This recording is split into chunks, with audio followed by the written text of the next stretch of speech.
The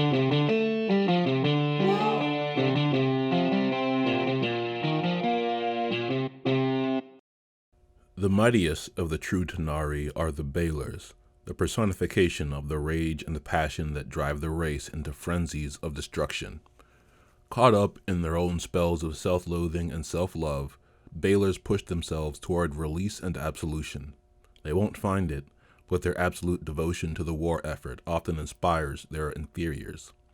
Indeed, these fiends are the very heart of the blood war, rousing all other tanar'ri to take arms against their opponents with murderous fury. This text comes from page 23 of The Dark of the War, one of the books in the set known as Hellbound, The Blood War, from the AD&D 2nd edition. It describes the very essence of the Abyssal War Chiefs, the engines driving hordes of gibbering demons across the lower planes and beyond. These are the Balors, the most feared of the common demons, and they are the subject of this very account. Welcome to the third account of the Blood War Encyclopedia. I am the Encyclopedia's compiler, Jon Wuka. We are going to take an in-depth look into what a Balor is and what role they play, both in the Blood War effort and in larger demonic society, quote-unquote. Physical description. To begin with, let's get an idea of what Balors look like, and what it might be like to be in their presence. Here we have a description from page 72 of the Monstrous Compendium, Outer Planes Appendix, from the 2nd edition. Balors are repulsive and loathsome to behold. They are towering humanoids with deep, dark red skin. They have huge wings that propel them with unnatural speed and agility. They have long, wicked claws and grotesque fangs that drip with venom. Balors commonly carry great swords of lightning and are surrounded by searing flames. We have another description from the 3rd edition Monster Manual, also called Monster Manual 1, on page 41. A dark aura of power surrounds this towering humanoid beast with huge bat wings. Lurid flames dance over its skin. In one of its massive hands, this creature bears a sword that looks sharp enough to cut even to the soul. In its other hand, it bears a whip licked by tongues of fire. The Monster Manual also notes that a Balor stands about 12 feet tall, its skin is usually dark red, and it weighs about 4,500 pounds. We can see that Balors are imposing creatures, as much the stuff of nightmares as any demon is, with the added terror of its obvious and overwhelming power. Those who are wary of dragons will tend to see Balors as very dragon-like in appearance, though Balors and dragons are probably not related. I found no mention of a smell, but we might assume some sort of burning smell, possibly sulfurous, possibly the smell of charred flesh. There also seems to be no mention of the sound that a Balor makes, though it is likely to be terrifying. Balors are almost always wreathed in flames, as the descriptions said, and they are usually swathed in an unholy aura caused by some spell of theirs. This aura reduces the effectiveness of holy/purifying magic, and, in general, it tends to make even mortals highly uneasy in a Balor's presence, as if the rest of the Balor's appearance and the Balor's weapons didn't do enough. Social role: the heart of the Blood War. As we've discussed briefly, the Balors are considered to be the driving force of the Blood War. Without them, the demons might not mount even their sloppily managed hordes to fight against the devils, and the war might be on the doorstep of the abyss rather than on the surface of the 9 hells. Both the Monoliths and the Nalfeshni would challenge the Balors' supposed place at the center of demonic politics, to themselves if not outwardly, but it has seemed obvious to all scholars that the Balors are actually correct. Why is this? Unfortunately, we have no straightforward clues as to why the Balors want to engage the war. Monoliths and Nalfeshni both claim that their intelligence and their key roles in the Blood War make them more important, the Monoliths as strategists and the Nalfeshni as effectively the creators of the demonic numbers. That said, I believe that there's nothing in the nature of Monoliths or Nalfeshni that would drive them to wage the Blood War in the way that it currently is. Not even the presence of other creatures like the Malidei, who apparently have power over the Balors, is enough to move the Balors from their central place. Again, why? In my opinion, it's because the Balors have an intrinsic motivation. From the Outer Planes Appendix, I quote, "Balors derive great pleasure from the suffering of others and will go out of their way to torment lesser beings and cause them pain." No other demon has a similar description, especially in the fact that the Balors will go out of their way to cause pain. I think we can take this as the core insight, paired with the sheer power of these great demons, that makes the Balors the leaders of the Blood War.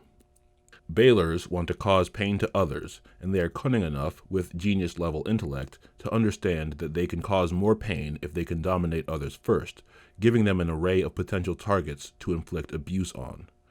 Many scholars have noted that, in many ways, Balors are the most devil-like of all the demons. I think a useful way to think of the difference is this.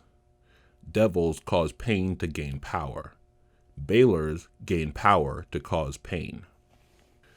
Though the Monoliths and the Nalfeshni somewhat disdain the combat power of the Balors, that combat power is actually as important to the Balors' position as their sadism, and not merely because the Balors can fight the Monoliths and Nalfeshni off. Demons, as will become clear, respond only to lust and fear. That means that demons can only be motivated by the desire for a great reward or by the terror at what might happen if they don't act. Of the two, it's much more reliable to use fear. In order to appropriately lead an army, the Balor must physically be able to force enough demons to do their will being to force even more demons to join the horde and swarm into battle. If the Balors were not so personally powerful and fearsome, they simply couldn't force their vast hosts into battle. On an individual level, Balors disdain almost all other creatures, and only refrain from destroying lesser demons as long as those demons remained useful to the Balor. It's said that Balors will often travel in groups. The 3rd edition Monster Manual lists a troop as consisting of 1 Balor, 1 Monolith, and 2 to 5 Hetero. This might be the minimum group that a battle leader Balor would bring with them when traveling around, but would not be the entire command unit. Most often, Balors are said to be solitary, but this makes little sense if they are frequently the leaders of warhordes. As I'll talk about later, though a Balor's individual power is considerable, it simply does not make sense for a Balor on the battlefield to travel without a retinue, and one that would be considerably larger than the troop described. Again, we'll get to this later. There are other quote-unquote normal demons who are important for the Balors to deal with, like the Malidei I mentioned before, but these will be introduced in a future volume. For the moment, we will consider the Balors to be superseded only by the Abyssal Lords and Princes. These great fiends rarely seem to employ Balors themselves, instead relying on demons of lesser power. Some archdemons participate in the Blood War, others don't. While I have not found any exact descriptions of how Balors might interact with these great demons, I think we can make a few assumptions based on what we do know. The Balors, like any demons, would be unlikely to welcome orders or the like from the lords or princes. At the same time, they might agree to join forces if a plot is likely to give them an advantage. Despite any obvious power differences, on a political level, Balors are likely to see the lords and princes as equals and rivals. For those who refuse to fight, the Balors would probably hold a special kind of contempt, not being able to understand those who don't take the chance to cause more pain. Life as a Balor. To become a Balor, one must rise up through the ranks of demonic society. Balors, like all quote-unquote true tanar'ri, have to earn their positions. As said by the Slad warrior Zanzost in the 2nd edition book Faces of Evil on page 46, no true tanar'ri are ever born into their places. They all evolve from weaker fiends. Any fiend that wants to be a true tanar'ri has to get there on its own. Now, unlike the devils, the demons don't have a set order that they can evolve in. We can, though, assume that a demon will at least make a progression from least demon to lesser demon to greater demon to true tanar'ri. There is also another rank, the guardian demon, but the only demons of this group are the Malidei, who will be discussed in the future. In any case, the process of a Balor's evolution will have been extremely long by human standards and involved a great deal of brutality.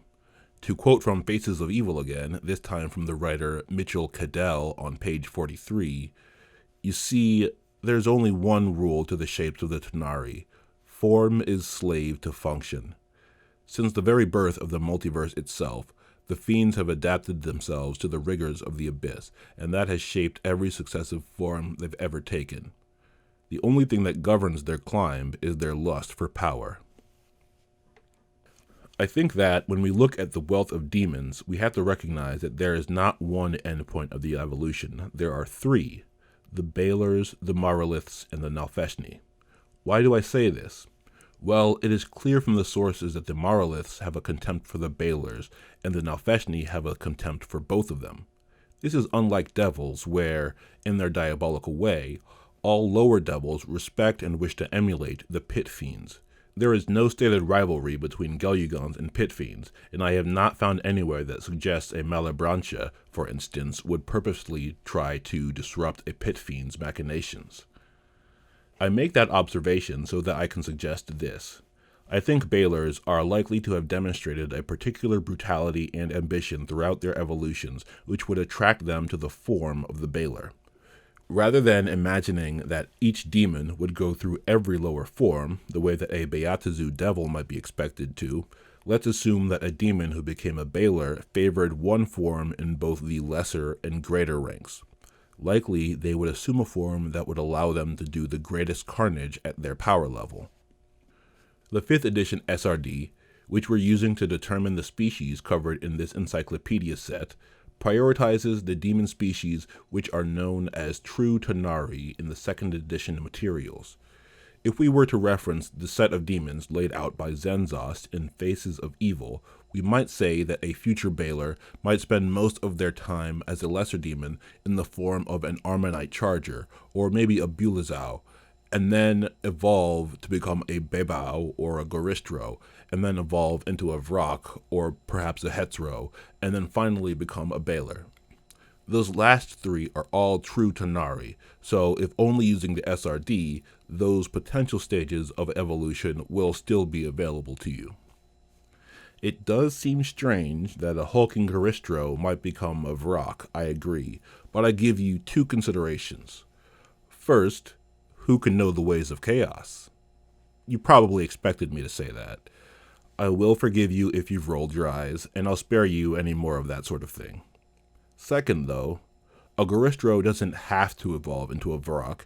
It might prove so powerful that it evolves straight into a Balor, but there's also no particular reason it wouldn't do so. See the first point. It's all about what the demon can get away with, as it were. More accurately, in my view, would be to say that it's all about what the demon can impose on others. I'm going to go out on a limb here and suggest that the Balors are, most of the time, out leading their hordes in the field rather than directing them from a stronghold or base. Now, I will admit that I have not found a source that states this directly. However, I will try to support my point. First, we do have to admit that the Balors are said to be the drivers of the blood war from the demon side. They are referred to as the generals, and it seems appropriate to assume that what is meant is a field commander rather than a staff officer. The second piece is as tenuous. In the 1st edition monster manual, monsters have a statistic called percentage in lair. To quote the manual from page 5, percent in lair indicates the chance of encountering the monster in question where it domiciles and stores its treasure, if any. The Type 6 demon, or Balor, has a percent in lair of 20%. Not only is this less than all the demon lords, it is also less than all the archdevils, as well as all other listed devils other than the Erinyes, who has an equal 20%. While this percent in lair is the greatest of all typed demons, I think we can assume that the Balor is in the field far more often than not, especially since engaging in the Blood War is repeatedly stated to be their dominant interest. This means that the Balor will, in most cases, be on the move and surrounded by their mighty horde. These hordes would be like mobile kingdoms, similar to the True World Cossacks in Central Eurasia. A Balor's influence would be far less widespread than that of an abyssal lord or prince, but while a Balor is in an area, they are likely to be treated as the undisputed authority until they leave. After all, should the Balor wish it, they can easily whip their horde up into a frenzy and smash anyone or anything that opposes them. Balors in battle. To begin talking about how the Balors act on the battlefield, I will reference a work I'm very skeptical of, the Tome Heroes of Battle. It is a 3rd edition work, which gives it some credibility, but in my estimation, it is an adventurer book more than anything else. What do I mean by this? As I alluded to in the account titled General Notes, there are effectively 2 kinds of documents as regards history and information: true lore books and adventurer books. When you read a true lore book, you are getting an account of the world as it is. Adventurer books are distilled doggerel produced to make adventurers feel like the multiverse is ready for them to battle. As I noted, this is why I largely deprioritize 5th edition books, but there are many examples of it in earlier editions as well. How do I make this distinction? It is a matter of opinion, of course, but here's my reasoning. Books which are focused on building encounters are far more likely to be adventurer books than true lore books. A scholar of the Blood War, for example, is not interested in encountering a troop of demons, so there's no reason to tamp down the danger that such demons would pose. But imagine that you are writing a book that is meant to be sold to adventurers who are thinking about going into the Blood War. The more people sign up, the more people will want to read your book, so you don't want to put them off by telling them what things are really like. Adventurer books take information which is already available and distort it, often softening the dangers in order that an adventurer might feel like they have a handle on what they're about to combat. That being said, I reference Heroes of Battle in order to bring up a note that they make in the section about the tanar'ri horde on page 57. A typical tanar'ri horde is led by a monolith. A Balor commands multiple hordes in larger battles. The natural chaotic tendencies of demons do not allow for much of a command structure beneath the leader.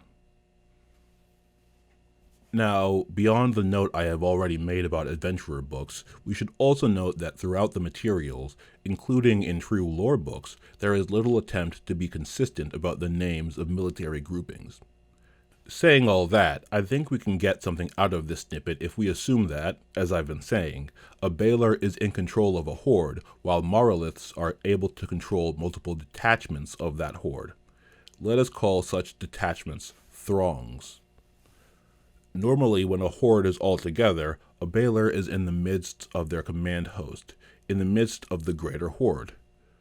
With this Balor, we can assume there would be roughly 6 monoliths and 2 to 5 hetero per monolith, for a total of 12 to 30 hetero. This conflicts with several conceptions of the demons, especially as they are often quoted as not wanting to show weakness by having bodyguards. This is, in my opinion, nonsense. The point of the hetero guard and the monoliths is not as protection for a Balor, or if so, only as a side benefit. It is true that the Balor could not defend themselves against 6 monoliths if it came down to it, but the Balor does not keep the hetero around in order to keep itself safe, but instead to ensure that the monoliths follow orders as commanded. If the monoliths did decide to revolt, the hetero would be there to stop them, which means that the monoliths are less likely to revolt. Those types of games of chance are at the heart of controlling a volatile force like the demons, so we can't be so naive as to assume that demon pride would stop them from using effective measures. As is noted by Faces of Evil, chaos is not stupidity. The bulk of the command unit would be likely composed of rocks, at least if we are keeping to the SRD species only. The reason that Vrox would be favored for this role rather than hetero is simple. Vrox can fly.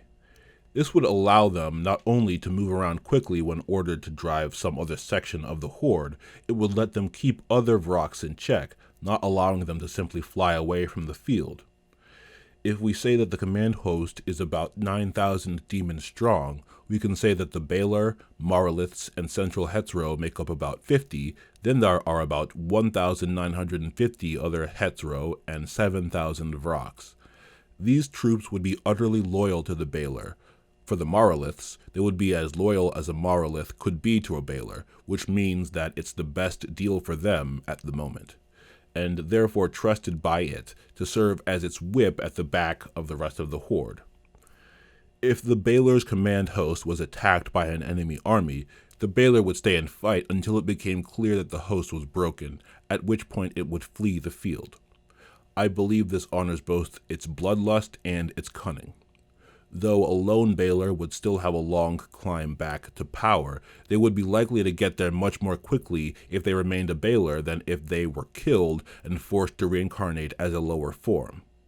As the others of the command host are not only soldiers but also direct extensions of the Balor's power, the Balor would prefer to retain as much of that host as possible when retreating. Balors in combat. When a Balor is personally attacked, it will attempt to fight back unless the battle as a whole is obviously lost for their side. In addition, if an enemy force is clearly defeated, Balors will often go into the front line in order to destroy as many devils by their own hand as they can manage. So, despite the fact that Balors are often surrounded by a sea of demons, there is reason to know what Balors are like when fighting. The Balor's main weapons are its lightning sword and its multi-tailed and magical flaming whip. All sources seem to agree that the Balor's main tactic when fighting a single enemy is to entangle them with their whip, then drag them close so that the enemy will be burned by the always present flames surrounding the Balor. 3rd edition sources suggest that a Balor would then retreat from the fight to dispatch the enemy alone, but this isn't supported by any other source, so I'll assume that this is a possible tactic rather than a typical one. Still, I think it is more than likely that the Balor would not drag in more than one enemy at a time, waiting until they've killed that one before they snag another. Looking at the Balor in terms of a few basic attributes, we can say a few things about the Balors. They move at high speed, especially when flying. They have great toughness, which is rated better than having high toughness. They have great attack accuracy. They have great attacking power. They have great resistance. And they have high willpower. They are large creatures, with most sources agreeing that they stand about 12 feet on average, and this gives them a longer reach than so-called medium-sized creatures. The magical abilities of Balors have never been considerable, but they were, at one point, better attested. The 3rd edition probably listed it as having its most powerful spells, including Dominate Monster, allowing it to mentally control enemies, Power Word Stun, and Blasphemy. Once per day, the Balor was also able to cast Firestorm and Implosion. In 4th and 5th editions, the Balor seems to lose, quote-unquote, its inherent magical abilities, but it should be noted that Balors have always been considered capable of becoming arcane spellcasters, so one shouldn't assume that a Balor doesn't have such abilities just because they aren't listed. On the other hand, earlier editions gave the Balor somewhat weak spells as its typical arsenal. It would rely on symbols, throwing objects using telekinesis, and causing magical fear. If a Balor was to enter personal combat, they would likely first attempt to change the playing field to be more to their favor. Depending on what the Balor has available, they are likely to use fear, blasphemy, darkness, or unholy aura. These powers will hopefully throw the enemy into some confusion and allow the Balor to work. If the Balor is at a decent range from its opponents, it will use any available ranged attacks or abilities to slow these opponents down. Dominate Monster and Power Word Stun are important here, and it can also use Insanity and Telekinesis. It will attempt to save its uses of Firestorm and Implosion until it truly feels under threat, but will not hesitate to use them if this is the case. When an enemy enters within 20 to 30 feet of the Balor will then lash out with its whip to ensnare the approaching being. It will then pull its captive close, forcing it to be immolated on the Balor's flames. From then, the Balor would have two options, stand or retreat. If the Balor feels it can quickly dispatch its captive, or if it is one of the only creatures on its side still fighting, it is likely to stand and begin fighting with its sword. If the captive would be better off isolated from its friends, or if the Balor has support troops that can take over some of the fighting, it might fly away a short distance with the captive in tow, finish its victim off, then return to the fight unless a new fight finds them. Remember, chaos is not stupidity, and the Balors are known for their savage cunning. The properties of the Balor lightning sword change from edition to edition. In first edition, it is a +1 sword, which represents a weapon more powerful than what a +1 sword is in later editions. As if to confirm this, in second edition, it becomes a vorpal sword, capable of quite easily severing limbs. It becomes a +1 vorpal longsword in third edition, having a similar power level, perhaps somewhat less. The fourth edition lightning sword is merely a vicious sword that does lightning damage, and this continues into fifth edition. Regardless of the differences, what is always true is that the Balor is more than capable of dispatching any opponent in less than a minute using their sword, allowing them to quickly direct their attention to other dangers. We can assume that most depictions of Balor combat tactics are focused on when the Balor feels threatened in some way. What about when the Balor doesn't, as when its horde has overrun its enemies and the Balor is simply enjoying the final slaughter? In this case, we can expect a Balor to leap straight into the fray so that their fire aura can burn as many enemies as possible. This might also burn its underlings, but a Balor is not likely to care about that. Once in the middle of a crowd of defeated foes, the Balor would lay about itself with its sword, seeking to hack apart the luckless devils within its reach. It might use some magical powers in this type of conflict, but for the pure glee of slaughter, it would likely try to do it with its hands and tools and nothing else. For those who hope to attack a Balor, a few things should be kept in mind. First of all, be aware of its possible tactics and abilities as I've just laid out. Second, avoid the use of fire, lightning, and cold magic, as well as any poison-based attacks. These will not be very effective against the Balor, and killing the Balor quickly is of paramount importance. In fact, fire and poison will do no damage at all to the Balor.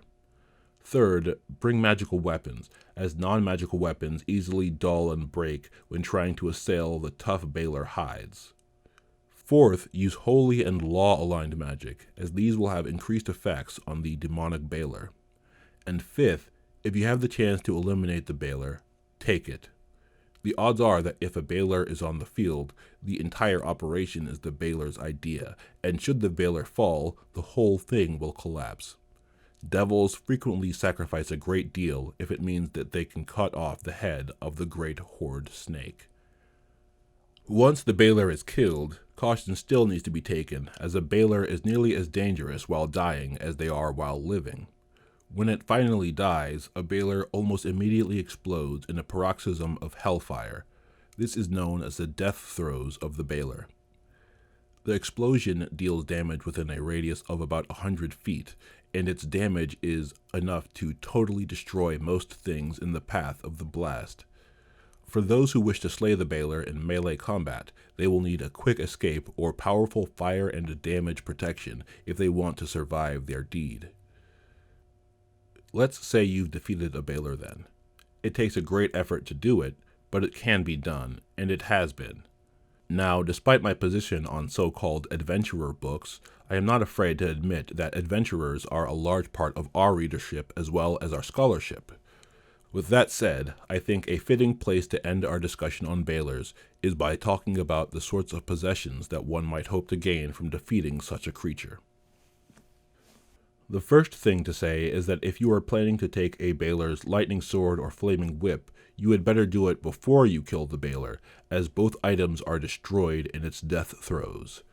Even if one tries to steal those items while the Balor is alive, however, the desire is perilous. The second edition says that the sword, at least, is nearly always fatal to anyone who touches it aside from the owner. It's not known how one can remove this effect, if it is a true property of the lightning sword. After all, it seems to appear only in one edition. Nevertheless, I think we can say that while, in the many millions of years of existence, it is likely that someone somewhere is in possession of a Balor's weapons, actually seeing one in a non-Balor's abode would be almost mythically rare. According to 3rd edition, if you were to enter a Balor's lair and find its stash, you would find on average 17,000 gold pieces worth of coins, 56,000 gold pieces in gems and art, and 3 magic items of significant power. 2nd edition gives slightly higher numbers, 78,000 gold pieces in coins on average and 84,000 in gems and art, with a small chance of finding 6 magic items. Otherwise, this lair has none. 1st edition gives the lowest values by far, with an average of 10,000 gold pieces in various coins, 605 gold pieces in gems, and 550 gold pieces in jewelry, assuming it uses the same average value as the 2nd edition art pieces, as well as 1 magic item. 4th and 5th editions don't list specific treasure amounts for the Balor, so we get no further insight there. But should you find a Balor's lair, you may become very wealthy indeed. Conclusion. We hear from all corners that the Balors are the beating heart of the demonic hordes, and with this account, this fact has hopefully been made more apparent. As we will see as we describe more of the powerful demons, it really is up to the Balors that the demons fight in the way that they do, relentless, ruthless, following the scent of blood, driven to violent madness between the enemy and the Balor's whip. On their own, they are fearsome opponents. As the masters of demon hordes, they have the power to shape entire material worlds given just half a chance. And now, I close this very account. Once again, my name is Jon Wuka, and this is the Near Zone channel. I hope you have enjoyed your time, and I invite you to join me for the next account in the Blood War Encyclopedia.